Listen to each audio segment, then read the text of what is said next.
कैसे हैं आप सभी। जैसा कि हम देख रहे थे, हम प्रीवियस ईयर क्लास 10th का जो हमारा प्रीवियस ईयर क्वेश्चन था उसको कर रहे थे।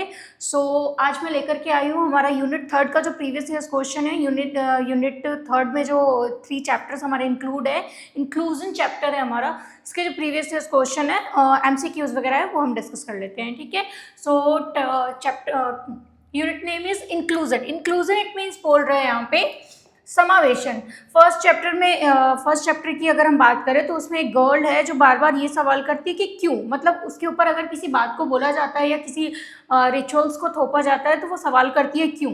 ये किस चीज़ को बताता है कि मैन मेड जो स्ट्रक्चर है उसमें एक फीमेल को भी क्या किया जाता है, इंक्लूड किया जाता है। सेकेंड चैप्टर जो है उसमें एक बॉय है, डिसेबल्ड बॉय है, वो चाहता है कि मैं अपने क्लासमेट्स के साथ बहुत अच्छे से खेल सकूं, पर वो चीज़ें हो नहीं पाती है। थर्ड चैप्टर जो है उसमें ऑटिस्टिक बच्चे के बारे में बताया गया। ऑटिज्म बेसिकली हो जाता है कुछ ऐसे बच्चे जो मतलब किसी काम को बहुत ज़्यादा बार बार रिपीट करते हैं। और एक उनमें और क्वालिटी देखने को मिलती है, क्वालिटी नहीं बोल सकते, बट उनकी एक आदत होती है कि उनको चीज़ें बार बार बदलना पसंद नहीं होता। ऑटिस्टिक बच्चे जो होते हैं, ऑटिज्म से जो शिकार जो बच्चे होते हैं, उनको चीज़ें बदल के देना, अगर आप उनके रूम का स्ट्रक्चर बार बार चेंज करेंगे तो वो उनको पसंद नहीं आता है, या फिर वो काम को बार बार दोहराना पसंद करते, सारी चीज़ें परफेक्शन में पसंद करते, किसी के सामने खुल के बात नहीं कर पाते। तो थर्ड चैप्टर में हम कुछ हमारे पास जो है, हम एक ऑटिस्टिक बच्चा रहता है जो अपने टीचर को एक लेटर लिखता है, तो उसके बारे में डिस्कस करने वाले हैं। तो देख लेते हैं बेटा।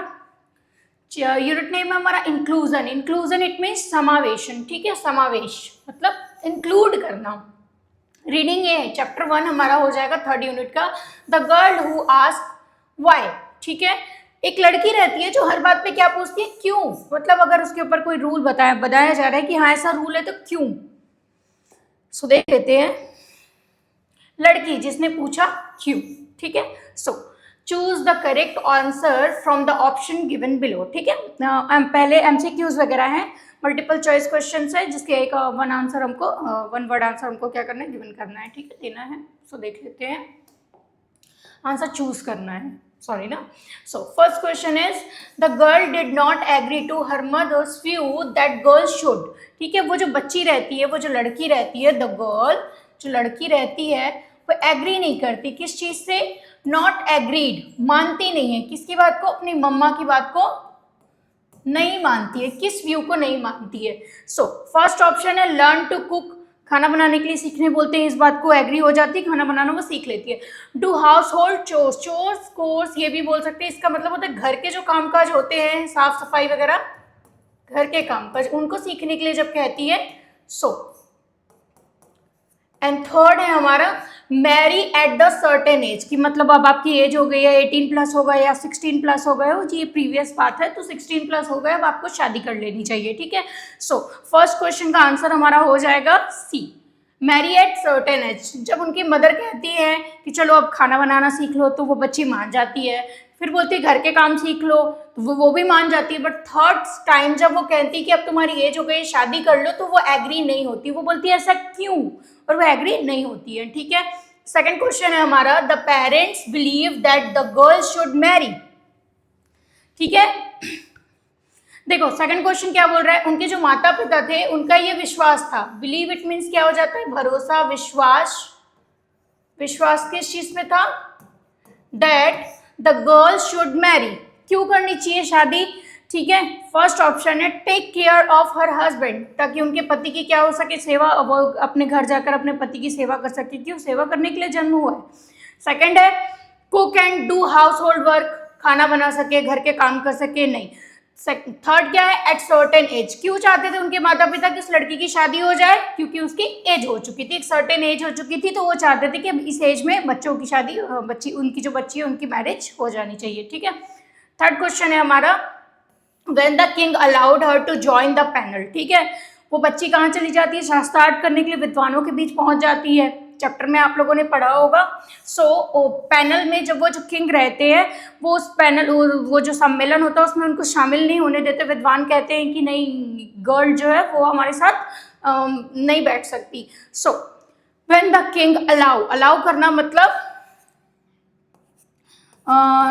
अलाउ करना मतलब बोल सकते हैं कि उनको इजाजत, ठीक है। टू ज्वाइन मतलब शामिल, पैनल मतलब जो उनका ग्रुप है उसको, द ऑडियंस जो दर्शक थे, ठीक है। When the king allowed her to join the panel the audience, ठीक है, जब किंग ने अलाउ किया उस बच्ची को कि हाँ तुम पैनल में हमारे जो है शामिल हो सकती है सम्मेलन में, तो ऑडियंस का रिएक्शन कैसा था? पहला ऑप्शन है हमारा felt happy and cheered the king, ठीक है, वो बहुत ज्यादा, पूरी ऑडियंस जो है बहुत ज्यादा खुश हो गई। हैप्पी इट मीन्स क्या हो जाता है, बहुत ज्यादा खुश हो गई और चिल्लाने लगी खुशी के मारे। कौन सी चिल्लाहट?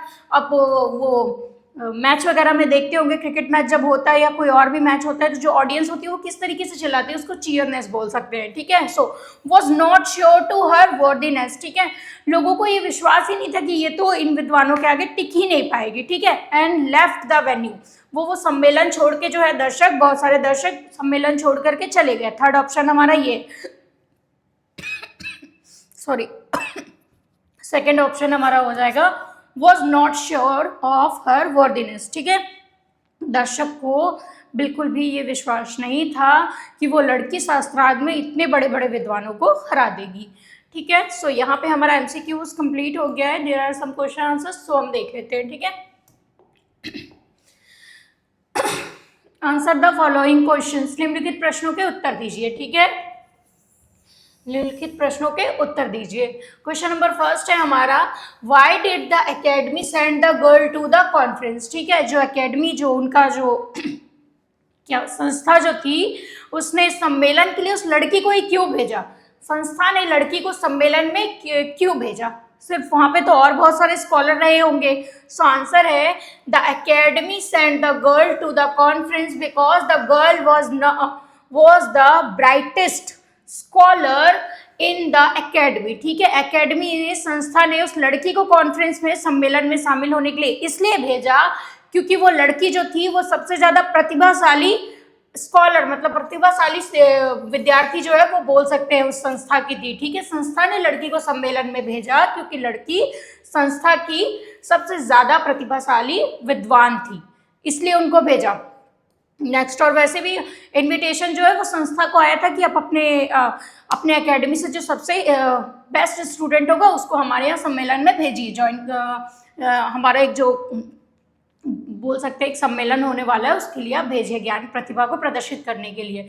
सो सेकंड क्वेश्चन है हमारा, why did the king invite scholar and philosophers from all over the world, ठीक है, राजा जो है वो पूरी दुनिया से विद्वानों को और फिलोसोफर जो दार्शनिक थे उनको क्यों बुला रहे थे, उनका क्या कारण था? सो राजा ने सारे विश्व के विद्वानों और दार्शनिकों को क्यों निमंत्रित किया था? तो आंसर इसका हो जाएगा, the king wanted to compile a knowledge in the universe in one book. Compile करना मतलब एक जगह इकट्ठा करना, एकत्रित करना, ठीक है, नॉलेज इट मीन्स ज्ञान हो जाता है, यूनिवर्स मतलब ब्रह्मांड, वन बुक इट मीन्स एक किताब में। So he had invited scholars and philosophers from all over the world, ठीक है। सो राजा ने सारे विश्व के किताबों के ज्ञान का संकलन करना चाहते थे, मतलब राजा जो है चाहते थे कि पूरी दुनिया में जितना भी ज्ञान है उसको एक ही बुक में क्या किया जाए, समराइज किया जाए, इसलिए उन्होंने सारे विश्व के विद्वानों एवं दार्शनिकों को निमंत्रण भेजा था कि वो अपने ज्ञान की सहायता से क्या कर सके, एक ऐसी बुक तैयार करे जिसमें पूरी दुनिया का ज्ञान जो है वो क्या हो, समाहित हो, ठीक है। नेक्स्ट हम देख लेते हैं, क्वेश्चन नंबर थर्ड हमारा क्या है? क्वेश्चन नंबर थर्ड है, how did the girl justify her presence in the auditorium, ठीक है, एक वो जो बच्ची थी उसने कैसे अपने अस्तित्व को, ठीक है, अपने अस्तित्व को साबित किया, कहाँ, उस सभागार में। ऑडिटोरियम मतलब होता है सभागार, सभागार लिखा हुआ है, ये जो है ये इसका हिंदी मीनिंग होता है, ठीक है, कैसे लड़की ने सभागार में अपना अस्तित्व जो है वो साबित किया, ठीक है। एक के बाद वो अपने प्रश्नों का उत्तर देती चली गई। The king decided that the scholar can debate with the girl, ठीक है, किंग ने ये डिसाइड किया कि उन सारे विद्वानों में जो सबसे ज्यादा विद्वान है वो क्या करेगा, उस लड़की के साथ शास्त्रार्थ करेगा, वाद विवाद करेगा, ठीक है। डिबेट इट मीन्स होता है वाद विवाद करना। The girl answer to all the questions confidently, और जो लड़की थी उसने सारे प्रश्नों के जवाब पूरे आत्मविश्वास के साथ वो देते चली गई confidently. In this way the girl shows her presence in the auditorium, और इस तरीके से उस लड़की ने जो है अपना अस्तित्व जो है वो उस सभागार में या उस ऑडिटोरियम में अपना अस्तित्व जो है वो क्या किया, प्रदर्शित किया। राजा ने तय किया कि विद्वान उस लड़की से वाद विवाद करे। कोई एक विद्वान की बात थी, वयस्क विद्वान ने उस लड़की से बहस किया और वह उनसे जीत गई। वो जो बच्ची थी वो उनसे जीत गई वाद विवाद में। इस प्रकार उस लड़की ने अपने अस्तित्व को साबित किया। ठीक है, सो नेक्स्ट देख लेते हैं, हमारा नेक्स्ट क्वेश्चन क्या है। क्वेश्चन नंबर 4 है, what made the king support the girl in the end. ठीक है, राजा ने उस लड़की का समर्थन अंत में क्या कहकर किया। समर्थन तो किया कि नहीं ये इस पैनल इस ग्रुप को इस सम्मेलन में क्या कर सकती है, हिस्सा ले सकती है, तो ये क्या कह करके उन्होंने इस चीज को कहा। सो आंसर देख लेते हैं। The king supported the girl in the end by asking the scholars to come up with a convincing reply to the question that why the female's intellect weaker than a male's and allow the girl and sit on the panel। ठीक है, king जो है उन्होंने उस लड़की का support करते हुए, साथ देते हुए ये कहा कि जो भी विद्वान है वो यहाँ आए और इस बात को साबित करे या तर्क दे या कारण बताए कि किस प्रकार एक लड़की जो है एक लड़के से इंटेलेक्चुअली मतलब बुद्धि में कमजोर होती है, इस बात को वो साबित करके दिखाए, जबकि ऐसा नहीं होता है। जनरली मैं भी पढ़ रही थी अभी, तो एक हमारे एमसीक्यूज में 4 ऑप्शन रहते हैं, जिसमें से लास्ट ऑप्शन ये था कि लड़कियां जो है वो लड़कों के मुकाबले जो है उनका बुद्धि कम होता है। तो कुछ लड़कों ने उस पर आंसर टिक किया था कि हाँ ये सही होता है, लेकिन एक्चुअल में ऐसा नहीं होता है। लड़के एवं लड़कियों की बुद्धि एक समान काम करती है। होता यह है कि लड़कियां जो है वो सामाजिक परिवेश में उनका जो वातावरण होता है वो कुछ इस तरीके का होता है जिसकी वजह से उनकी बुद्धि जो है वो उस प्रकार से सोच नहीं पाती है, तार्किक नहीं हो पाती, क्योंकि वो दैनिक दिनचर्या में फंस जाती है। लेकिन लड़की एवं लड़की दोनों की बुद्धि जो है वो एक समान ग्रोथ करती है। जो काम लड़के कर सकते हैं वही लड़कियां भी कर सकती हैं। ठीक है, सो राजा ने अंत में उस लड़की का समर्थन करते हुए विद्वानों से औरतों आदमियों से बुद्धिमत्ता में कमजोर होती है, इस सवाल का एक ठोस उदाहरण लेकर आने के लिए कहा कि आप एक एग्जाम्पल दीजिए कि ऐसा क्यों होता है, क्योंकि ये बच्ची तो सारे सवालों का जवाब दे पा रही है। और उस लड़की को मंच पर बैठने की इजाजत मिल गई। साथ साथ में वो जो डिबेट हो रहा था उसमें उनको बैठने की इजाजत मिल गई। ठीक है, सो क्वेश्चन नंबर 5 हमारा क्या है, देख लेते हैं। Woman have weaker intellect. महिलाएं जो होती है उनकी बुद्धि जो होती है वो कमजोर होती है। पता नहीं क्यों, कौन बोलता है, I have no idea.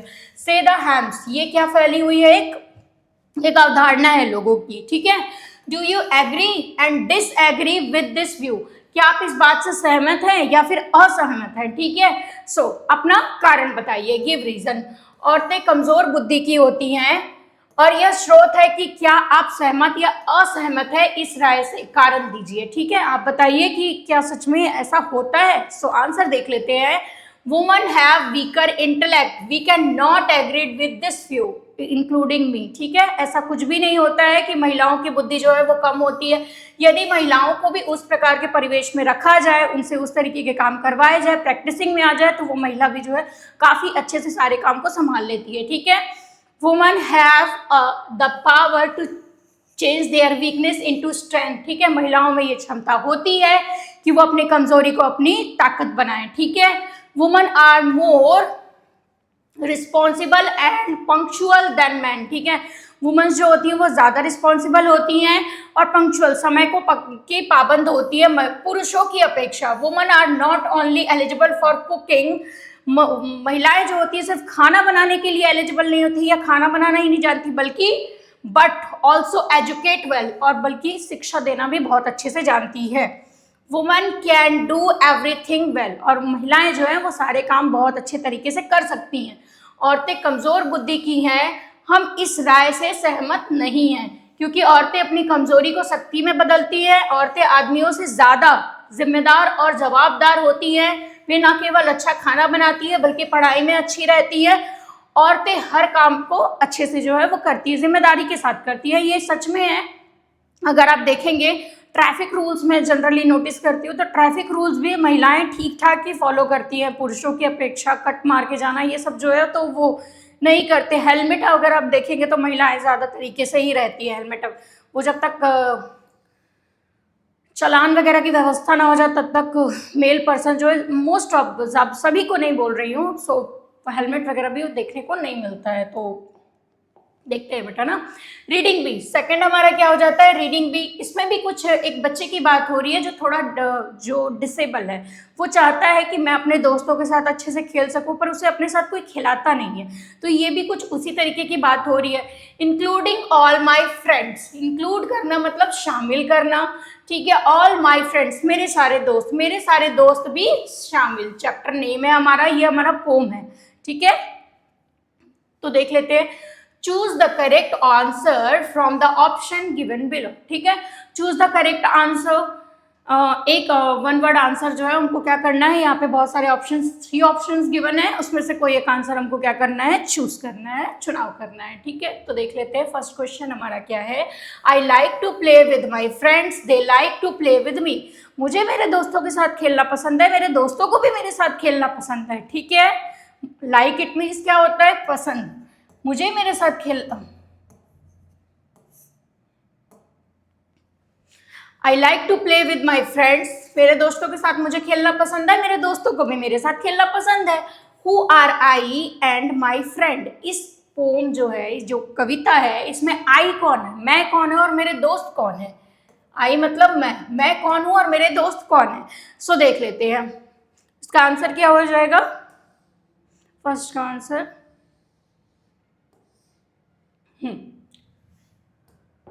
Option यहाँ पे गिवन है। ए है पोएट एंड हिज रिलेटिव्स, जो कविताकार जो लिखने वाले हैं पोम को, वो पोएट, और हिज रिलेटिव्स उनके रिश्तेदार नहीं। सेकंड है a disable child and his friends. B option क्या है, एक असक्षम, डिसेबल मतलब यहाँ पे हम बोल सकते हैं असक्षम, जो किसी शारीरिक रूप से असक्षम है।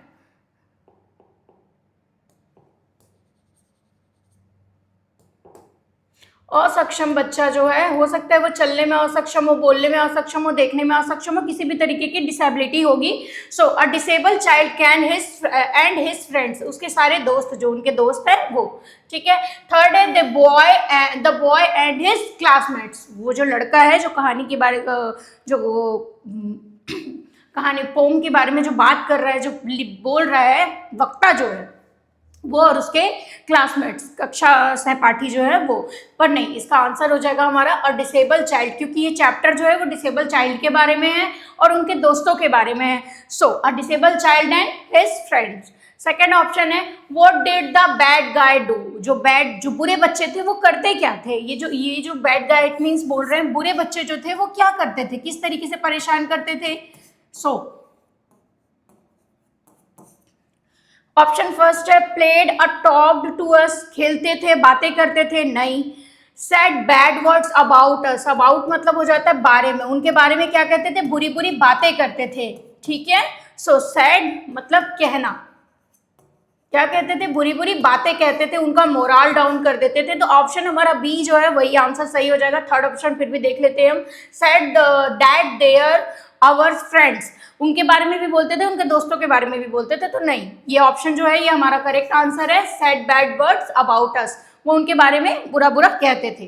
थर्ड ऑप्शन है, थर्ड क्वेश्चन है हमारा why are we all the same, क्यों सारे के सारे हम जो हैं वो सेम है, क्यों सेम है, एक जैसे तो है, हम ह्यूमन बींग्स है ना, हम सारे मनुष्य जाति में आते हैं, मनुष्य ही है तो हम सारे एक जैसे ही हैं। सो ऑप्शन देख लेते हैं। फर्स्ट है वी ऑल लुक अलाइक, क्योंकि हम सब एक जैसे दिखते हैं, हमारी जो शारीरिक संरचना है वो एक जैसी है, नहीं, ये ऑप्शन में नहीं होगा। वी आर ऑल प्लेइंग, क्योंकि हम सब खेलते हैं, नहीं।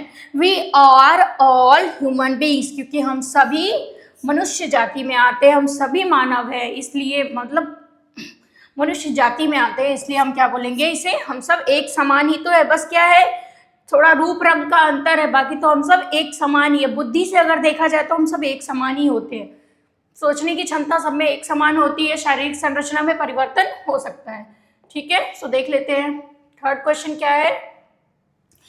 फोर्थ क्वेश्चन है हमारा, बैड गाइज आर, जो बुरे बच्चे थे वो करते क्या थे। फर्स्ट ऑप्शन है who disturb the boys, disturb करना मतलब व्यवधान, मतलब परेशान करना, व्यवधान परेशान करना। हु डिस्टर्ब द बॉयज, लड़कों को परेशान करते थे। हु एनकरेज द बॉयज, प्रोत्साहित, तो प्रोत्साहित तो नहीं करते थे, ठीक है। हु प्राइज द बॉयज, तो वो क्या करते थे, बच्चों को परेशान किया करते थे। हु डिस्टर्ब द बॉयज, ठीक है, वो क्या करते थे, बच्चों को परेशान किया करते थे, उनके काम में व्यवधान डाला करते थे, जो भी वो कर रहा होता था उसमें क्या करते थे, उनको परेशान किया करते थे या फिर डिस्टर्ब करते थे, ठीक है। सो नेक्स्ट हमारा अब देख लेते हैं क्या है, सम क्वेश्चन आंसर्स देख लेते हैं बेटा। आंसर द फॉलोइंग क्वेश्चन, निम्नलिखित प्रश्नों के उत्तर दीजिए, ठीक है। सो देख लेते हैं बेटा। First question is who are the bad guys mention in the poem, कभी कभी इसको पोयम भी पढ़ते हैं, कभी पोम भी पढ़ते हैं, सो देख लेना। Why are they called bad guys, ठीक है, इस जो कविता है, ये जो पोम है, इसमें बैड गाइज किसे कहा गया है, ठीक है, और क्यों उनको बैड गाइज कहा गया है। सो इस कविता में बुरे लड़के के रूप में किसे दर्शाया गया है, उन्हें बुरे लड़के ही क्यों कहा गया है, तो देख लेते हैं इसका आंसर क्या है हमारा। Some boys come and person where disturb the boys playing at the backyard, ठीक है, कुछ लड़के जो है वो आते हैं और जो वो बच्चे खेल रहे होते हैं उनको क्या करते हैं, डिस्टर्ब करते हैं। बैकयार्ड मतलब पीछे के घर के पीछे वाले हिस्से में खेल रहे होते हैं, उसको क्या करते हैं, परेशान करते हैं, ठीक है। The poet call them bad guys, और जो कहानी के हमारे कवि हैं वो कहते हैं, वो उन बच्चों को क्या करते हैं, बैड गाइज, बुरे बच्चे कहते हैं, ठीक है, because they use bad words about the children and bothered them, ठीक है, क्योंकि वो उन बच्चों को बुरी बुरी बातें कहते हैं और उन्हें परेशान करते हैं, ठीक है। कुछ लोग आए और बच्चे जो आंगन में खेल रहे थे वे उन्हें व्यवधान पहुंचा रहे थे, उन्हें परेशान कर रहे थे। कवि ने उन्हें बुरे लोग कहा क्योंकि वे बुरे शब्दों का प्रयोग किए और उन्हें परेशान कर रहे थे, इसलिए उन्होंने उसे क्या कहा, बैड गाइज कहा, ठीक है। सो नेक्स्ट क्वेश्चन हमारा हम देख लेते हैं।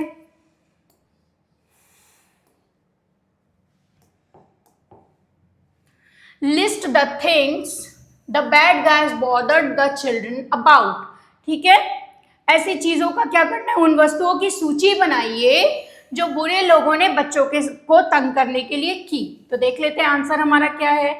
The things are, first they bothered the children by using bad words about their skin and hair, ठीक है, सबसे पहले क्या किया, दे बॉदर्ड, उन्होंने क्या कहा, उनकी स्किन, उनके बालों के बारे में कि देखो इनके बाल कैसे, इनकी स्किन कैसी, इस तरीके की बातें करके क्या किया, उन्होंने उन बच्चों को परेशान किया। वे अपशब्द कह के बच्चों को परेशान कर रहे थे। Second, how they talk and played, और उन्होंने ये भी कहा ये लोग कैसे बात करते हैं, ये लोग कैसे खेलते हैं, इनको खेलना नहीं आता, बात नहीं करना आता, इस तरीके की बातें बोल कर भी करके भी उन जो बुरे बच्चे थे उन्होंने बच्चों को क्या किया, परेशान किया। वे किस प्रकार खेलते एवं बोलते हैं, इस चीज के लिए भी उन्होंने क्या किया, उन्हें टीज किया, ठीक है। सो नेक्स्ट क्वेश्चन हमारा क्या है, देख लेते हैं। थर्ड है, what can we understand, what can we understand if we use more our sight, explain, ठीक है, हम इससे क्या समझते हैं यदि हम अपने दृष्टिकोण का अधिक प्रयोग करें, ठीक है।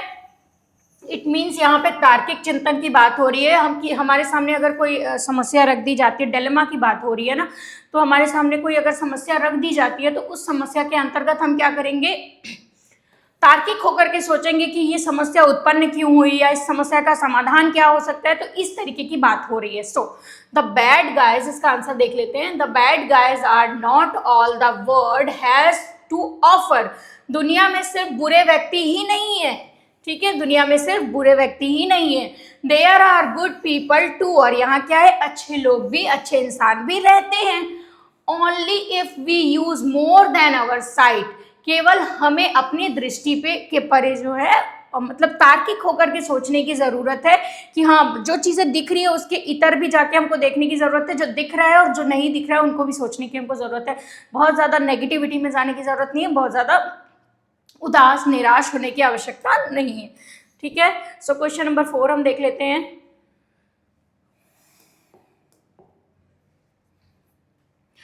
Y do you think this line have been spoken according to you. ठीक है, आपको क्या लगता है कि जो कवि है उन्होंने इन पंक्तियों का इस्तेमाल क्यों किया होगा। ठीक है, पंक्ति वक्ता के बारे में तुम्हें क्या बताती है, तो देख लेते हैं। फर्स्ट है, we didn't want to hear their words. ठीक है, हमें उनकी बातों पर ध्यान से नहीं सुनना है। किनकी, वो जो बैड गाइस थे उनकी बातें हमें नहीं सुननी, क्योंकि वो अगर हम दिल पे लेंगे तो हम बहुत ज़्यादा दुखी हो जाएंगे, और उनको तो वो तो यही चाहते ही हैं कि हम दुखी हो जाए। ठीक है, सो आंसर इसका हो जाएगा that we should ignore the bad words. ठीक है, तो वो क्या करते हैं, इस वर्ड में ये बोल रहा है we didn't want to hear their words, कि हमें उनकी बातों पर ध्यान देने की जरूरत नहीं है। तो यहाँ पे उसी चीज को रिपीट किया है दैट वी शुड इग्नोर, और इसलिए हम क्या करते हैं, उनकी बातों को इग्नोर कर देते हैं, नकार देते हैं, नजरअंदाज कर देते हैं, उनके बुरे शब्दों पर ध्यान नहीं देते, सारी बुरी बातों को नजरअंदाज करिए। ठीक है, सो सेकेंड है, we know that they are not right, हमें पता है कि वो सही नहीं है, हमें मालूम है कि वे सही नहीं है, वो हमारी स्किन और हमारे हेयर के बारे में जो बोल रहे हैं वो सब सही सच नहीं बोल रहे। ठीक है, so bad people are not good, so it is better to ignore them. ठीक है, जो बुरे बच्चे जो हैं वो लोग अच्छे नहीं हैं, तो इससे अच्छा तो यही होगा कि हम उन्हें क्या करें, नजरअंदाज कर दे। बुरे लोग अच्छे नहीं होते, इसीलिए जब वे बुरे शब्दों का प्रयोग करें हमें उनकी बातों पर ध्यान नहीं देना चाहिए, इग्नोर कर देना चाहिए, क्योंकि वे सही नहीं होते, उनकी वो अपना सोच प्रदर्शित कर रहे होते, जिस तरीके का वो सोचते हैं उस तरीके की वो बातें करते हैं, हम जिस तरीके का सोचते हैं उसी तरीके की हम बात करते हैं। सो देख लेते हैं बेटा नेक्स्ट क्वेश्चन नंबर थर्ड है, some need a special tube to breathe. ठीक है, कुछ लोगों को श्वास लेने के लिए विशेष ट्यूब की आवश्यकता होती है, क्योंकि उनके लंग्स वगैरह में समस्या रहती होगी। सो देख लेते हैं इसका answer, we all are not same, हम सब एक समान नहीं है, किसी न किसी को कुछ अलग अलग तरीके की समस्याएं जो है वो देखने को मिलती हैं। Some are disable and some needed to special assistance. ठीक है, कुछ जो है वो डिसेबल होते हैं, असक्षम होते हैं, शारीरिक संरचना में क्या होती है, कुछ थोड़ी सी परिवर्तन होते हैं, सब एक समान नहीं होते हैं, शारीरिक रूप से, मानसिक रूप से नहीं। कभी कभी मानसिक असक्षमता की बात नहीं कर रही हूँ मैं, अगर देखा जाए तो एक डिसेबल बच्चा भी उसी प्रकार सोच सकता है जिस तरीके से एक शारीरिक रूप से संपन्न बच्चा देख सकता है, सोच सकता है। ठीक है, सोच की बात कर रही हूँ। अगर हम देखें तो बहुत सारे ऐसे साइंटिस्ट हमारे सामने एग्जाम्पल के तौर पे भी रहते हैं। ठीक है, हम सब समान नहीं हैं, कुछ असक्षम, कुछ अक्षम बच्चे हैं, और कुछ तो विशेष सहायता, कुछ को विशेष सहायता की ज़रूरत होती है, मतलब उनको सांस लेने के लिए भी अलग तरीके के इक्विपमेंट्स की नीड होती है। ठीक है, सो नेक्स्ट हमारा क्या है, if we use more than our sight, अगर हम अपने नज़रिए की बात करें, अगर हम अपने दृष्टिकोण को का अधिक उपयोग करें तो क्या होगा, तो देख लेते हैं answer, we did not hear bad words and we believe in our self that there are good people around. ठीक है, हमें बुरी बातों को नहीं सुननी चाहिए। अगर हम थॉट अपना थोड़ा तार्किक करें तो हमें ये समझ में आएगा कि हमें जो वो बैड वर्ड्स बोले गए थे उन्हें नहीं सुनना चाहिए, और अपने आप पर विश्वास करना चाहिए कि हम चीज़ों को वापस से सही कर लेंगे, क्योंकि हम सबका अपना दृष्टिकोण क्या होता है, ज़्यादा महत्वपूर्ण होता है। ठीक है, किसी की बात कह देने से ज़रूरी नहीं है कि वो चीज़ें सच में एप्लीकेबल हो जाए। सो थर्ड देख लेते हैं हमारा, रीडिंग सी है, थर्ड चैप्टर नेम है हमारा, an open letter to the teacher from a child with autism. ठीक है, एन ओपन लेटर मतलब एक लेटर लिखते हैं, कौन, एक बच्चा लिखता है। ठीक है, ऑटिज्म का जो शिकार बच्चा होता है, स्वलीनता बोलते हैं इसको, अगर हिंदी में हम देखें ऑटिज्म को स्वलीनता बोलते हैं। इसमें मैंने बताया ना, बच्चे जो है वो खुलकर बात नहीं कर पाते, उनको अपनी चीज़ें बार बार बदलना पसंद नहीं है, वो एक ही काम को बार बार रिपीट करते रहते हैं। अलग अलग स्टेज का अलग अलग लेवल का होता है, और ये बच्चे ज़्यादा खुल के बात नहीं करते, अपनी बातों को प्रदर्शित नहीं कर पाते हैं, और काफ़ी रिजर्व नेचर के होते हैं। ठीक है, अलग अलग स्टेज का होता है, हो सकता है कुछ बच्चों में कम, कुछ में बहुत ज़्यादा हो।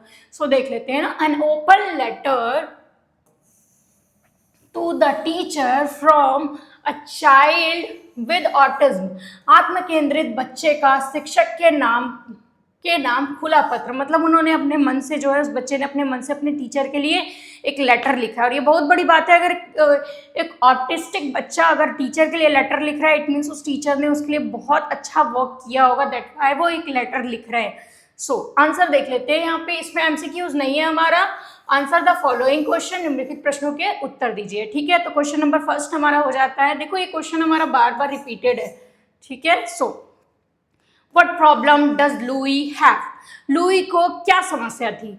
तो Louis was not able to express his thoughts, उसको ये समस्या थी कि वो अपने सोच, अपने जो भावनाएं जो थे वो प्रकट नहीं कर पाता था। ठीक है, he was a special child who suffered from autism, और वो क्या था? स्पेशल चाइल्ड था, विशेष आवश्यकता वाला बच्चा। स्पेशल इट मीन्स हो जाता है विशेष आवश्यकता वाले बच्चे।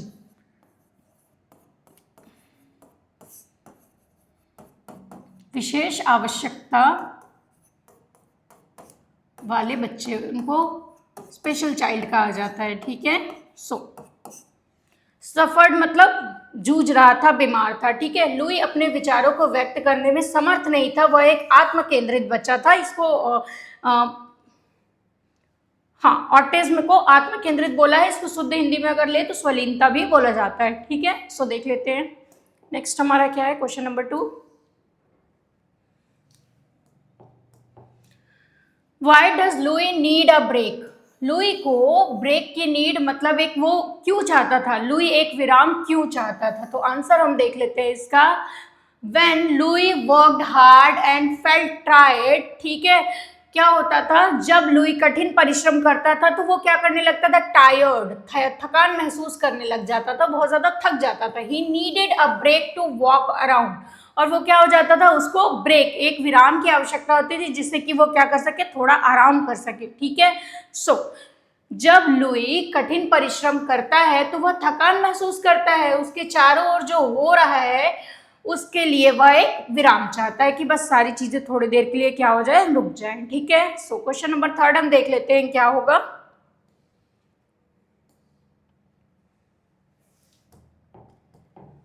Does Louis appreciate praise without doing anything? Comment। ठीक है, लुई प्रशंसा की सराहना बिना कुछ किए कर देते हैं? टिप्पणी दीजिए। ठीक है, तो ऐसा नहीं था। No, Louis doesn't appreciate prize without doing anything, he felt it didn't give him scope and improve. नहीं, लुई प्रशंसा की सराहना बिना कुछ किए नहीं करते थे, उनको मतलब कुछ चाहिए कि हाँ मैंने कुछ किया, उसके बाद ही उनकी प्रशंसा करते हैं, प्रशंसा की जानी चाहिए। ठीक है, सो आंसर हम 4th देख लेते हैं। हमारा क्वेश्चन क्या है बेटा? Why does Louis want to go to social skill and और स्पीच? ठीक है, लुई जो है वो सामाजिक कार्य और भाषण में स्कूल में क्यों नहीं जाना चाहते थे? क्योंकि उसको लोगों के सामने बोलने में क्या होती थी? बहुत ज़्यादा झिझक होती थी, समस्या होती थी। सो देख लेते हैं इसका आंसर क्या हो जाएगा हमारा बेटा। क्वेश्चन नंबर 4 का आंसर है, Louis doesn't want to go the social skill और speech because he like his regular routine. वो इसलिए नहीं जाना चाहते थे क्योंकि उनको उनका जो दैनिक जो दिनचर्या था वो बहुत ज़्यादा पसंद था। सिटिंग इन अ क्लासरूम में बैठना उनको अच्छा लगता था, with other student and learning from teachers. ठीक है, सारे बच्चों के साथ बैठना और टीचर्स से नई नई चीज़ें सीखना उसको पसंद था, इसलिए वो सोशल स्किल के लिए जाना पसंद नहीं करते थे। ठीक है, लुई को सामाजिक कार्य या भाषण पसंद नहीं था क्योंकि वह अपने नियमित दिनचर्या पसंद करते थे। मैंने बताया कि ऑटिस्टिक बच्चा जो होता है उसको अपने रूटीन में बदलाव बिल्कुल भी पसंद नहीं आता, ये उनका लक्षण होता है। अन्य विद्यार्थियों के साथ कक्षा में बैठना चाहता था और अपने शिक्षकों से सीखना चाहता था। ठीक है, क्वेश्चन नंबर 5 देख लेते हैं। Why does Louis feel scared? मतलब डरना, इसका मतलब होता है डरना। लुई को डर क्यों महसूस होता था, महसूस होता है? तो आंसर देख लेते हैं बेटा इसका। When Louis asked his teacher where his mom was, the teacher said to him that his mother was gone, so Louis felt scared। ठीक है, जब लुई टीचर से पूछता है कि मेरी मम्मा कहाँ है, जब वो स्कूल छोड़ने आती है उनको तो वो अपने टीचर से पूछता है कि मेरी मम्मा कहाँ है, तो उनकी मम्मा जो टीचर रहते हैं वो कहते हैं कि आपकी मम्मा जो है वो जा चुकी है। इस बात से वो डर जाता है। ठीक है, जब लुई अपने शिक्षक से पूछता है माँ कहाँ है, तो उसके शिक्षक उससे कहते हैं तुम्हारी माँ चली गई, और लुई इस बात से लुई को डर महसूस होता है कि मैं यहाँ अकेला हूँ। ठीक है, सो क्वेश्चन नंबर 6 देख लेते हैं।